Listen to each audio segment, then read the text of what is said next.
Hi friends, it's a historic day. Historic day in the sense the leaders and delegates from world's leading 20 countries are there in New Delhi for the annual meeting of G20. And apart from leaders and delegates from G20 countries, there are delegates from IMF, World Bank, and other leading institutions to participate in the discussion by G20 leaders. And I'm not surprised if you all are overwhelmed by the beauty of Delhi, by the honor extended to you by the Modi government, by the cultural representation going on in Pragati Maidan. And we have heard that you are going to serve the food in golden plates with golden spoons. While you all are there in a phenomenal circumstances in Pragati Maidan where all the leaders are gathered. Let us talk about the reality of the country, reality of the India, the country of 144 billion people.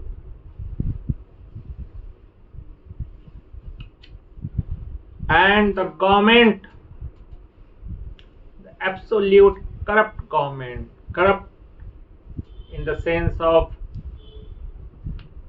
arrogance.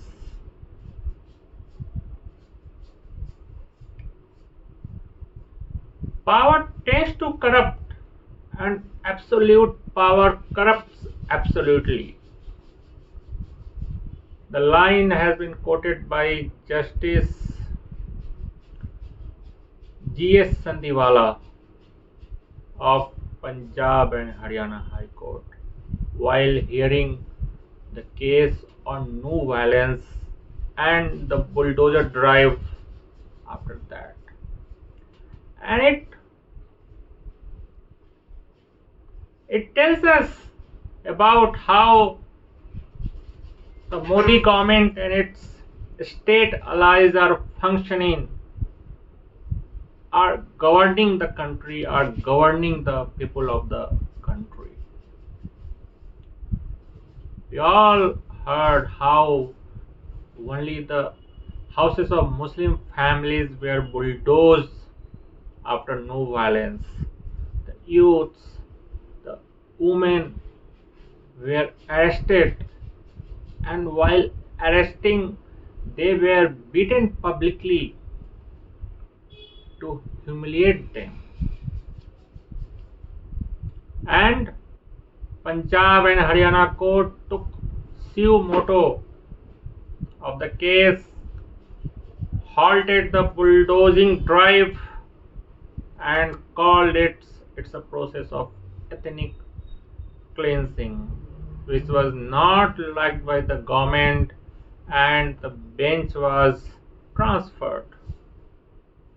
And we don't know what happened to the court. It's a very small example of how the Modi government and its state allies are drunk in power, and what's the position of religious freedom in the country. When we talk about religious freedom,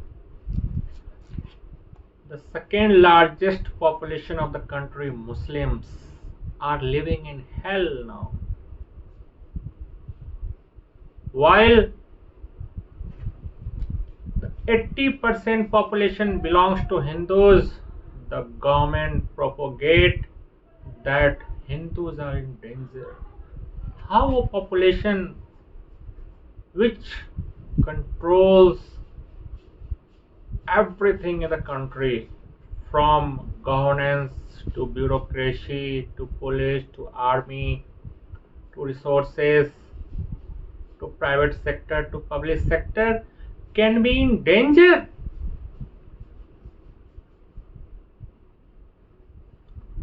And the lynching due to this propaganda that Hindus are in danger due to presence of Muslim in the country, there is everyday news of lynching of Muslim youths in the country. And it happens when a Muslim youth is found carrying some cattle,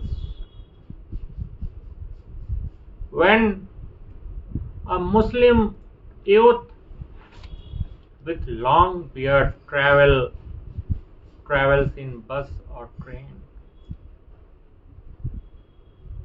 he is beaten by a group of Hindus and he is asked to chant Jai Sri Ram, Jai Bajrang Bali. This is the identity given to the country by pro-Hindu Modi government, that extreme Hindu Modi government. And there is a report by Reuters which says between 2010 and 2017, 63 cow vigilante attacks happened in the country, in which 28 people died. And you know, out of 28, 24 were Muslims. A famous name, Junaid, who was lynched. And it's a well designed process to nurture the hate against Muslim among the Hindu population, to get them away from the real issues, the issues which matters: employment, education,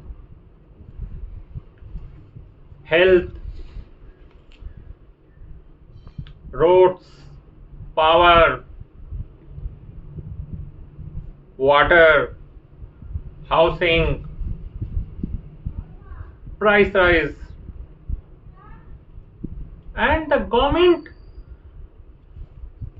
does not allow people to think about all this, because the government keeps on sowing the seed of hatred against Muslim.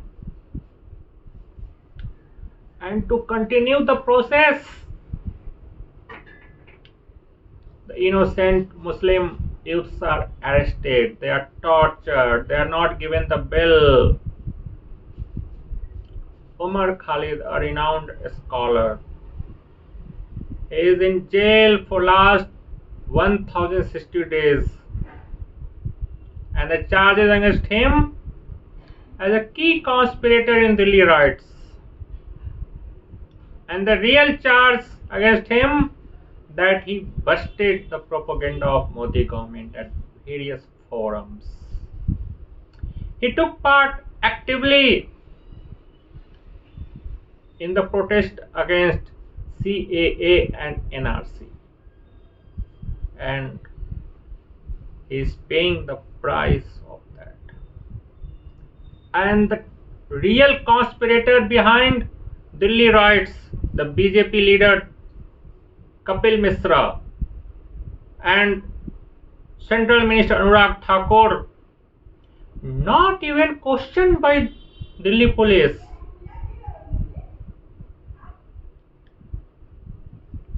The Delhi High Court Justice Muralidhar grilled Delhi police and ordered to file the FIR against Kapil Misra, and he was transferred to Punjab and Haryana High Court overnight.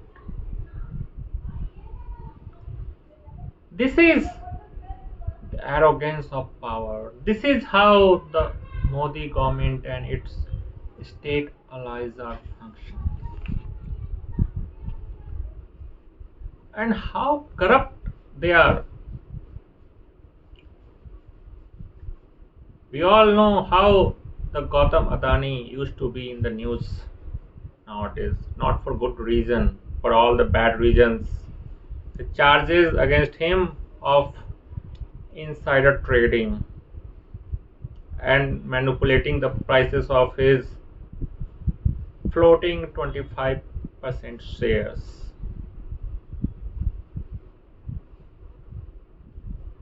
He was ranked 437th worldwide in 2014 when Prime Minister Modi took the office, with $2.8 billion of worth. And now, before Hindenburg report, who destroyed the Adani empire, Adani worth was $145 billion, and he was third richest globally. And how he reached to the top? Because from airport to port, from coal to electricity, everywhere you find a name Adani. He is giving the contract everywhere. And Modi government does not support only in India. It does support Adani in Sri Lanka in getting the power project. It does support Adani in Bangladesh getting the power project. It does support Adani in Australia in getting the coal project. It does support Adani in Israel. And to get the Mumbai airport under Adani control, the GMR group, which was taking care of Mumbai airport before July 2021, the ED raided GMR group offices, and out of fear the GMR group handed over the Mumbai airport to Adani group, which now controls 74% stake in Mumbai Airport Authority.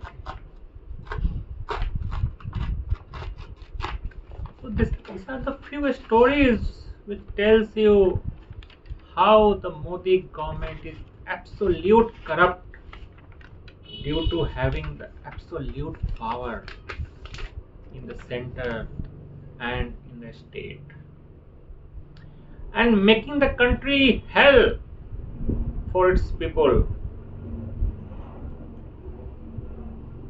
And how the country is hell, let us talk about the parameters. The parameters which tell us where we stand globally on different indexes. In Global Hunger Index, we are ranked 107th out of 121. In Human Development Index, we are ranked 132nd out of 191. In Rule of Law Index, we are ranked 65 out of 112. Democracy Index, again 65 out of 112 countries. World Freedom Index, we are at 161st position out of 180 countries. Global Gender Gap, we are at 135th position. And combination of this, at World Happiness Index, we are at 126th position. At the Child Mortality Index, we are at 49th position out of 158. This is the story of the achievement of Modi government, where we are globally. And the economy has been handed over to few corporates, and due to that the gap between the richest and poorest widened during last 9 years, and as a result we are seeing that 15 crore families are dependent on a government scheme called Antyodaya Yojana, under which 35 kilograms of food grains are given every month at a price of 2 rupees. And the Modi government tells proudly that it has pulled out 25 crore people out of poverty.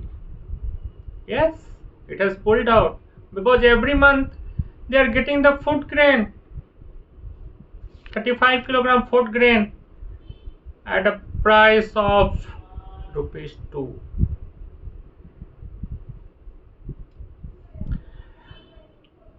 And again we come to the absolute power, which has made the Modi government absolute corrupt. And under this mental stage, the government does not accept any sort of criticism, does not allow people to criticize its functioning, to criticize its misadventures, to criticize its wrongdoing, corporate funding, privatization of government assets, and putting the public money in sick private companies like Vodafone. So under the mental stage of absolute corrupt, the Asoka University assistant professor of economics Sabyasachi Das, who wrote a research paper terming democratic backsliding in world's largest democracy, in which he detailed the possible manipulation of EVM machine in 2019 general election, and his research was limited to 11 seats only, and he came under tremendous pressure. The NIA, National Investigative Agency, which has the main duty of conducting operation against terror groups, questioned the Sabyasachi Das for his research paper. This is how the government does not allow any sort of criticism, any sort of writing, any sort of reporting against it, and how the people are under deepest threat, biggest threat. The unacademy teachers Karan Sangwan was forced to resign, just appealing to its students to vote for educated people. He did not mention Modi government at all. But he was criticized by the trolled army, and under pressure from the government, the Armed Academy fired Karan Sangwan. And just few days ago, the activists of a riot group were raided again by NIA in Uttar Pradesh for their good work, for their work against the government. And this is what happening all over the country. All the independent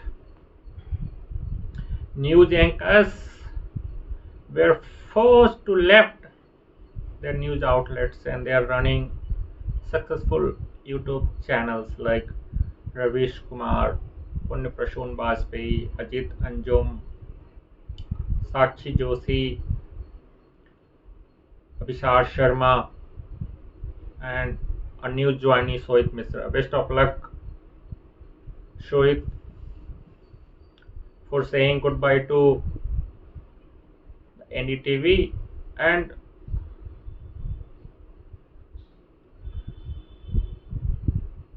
coming to real independent journalism. So when you all are overwhelmed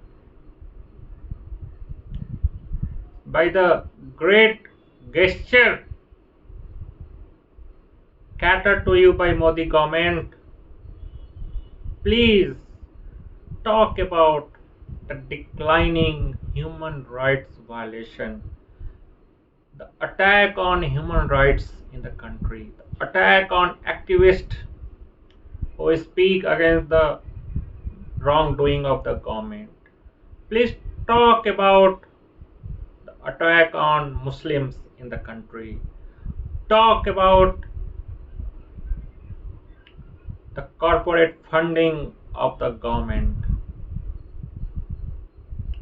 Talk about the complete breakdown of the constitution in the country and total authoritarian.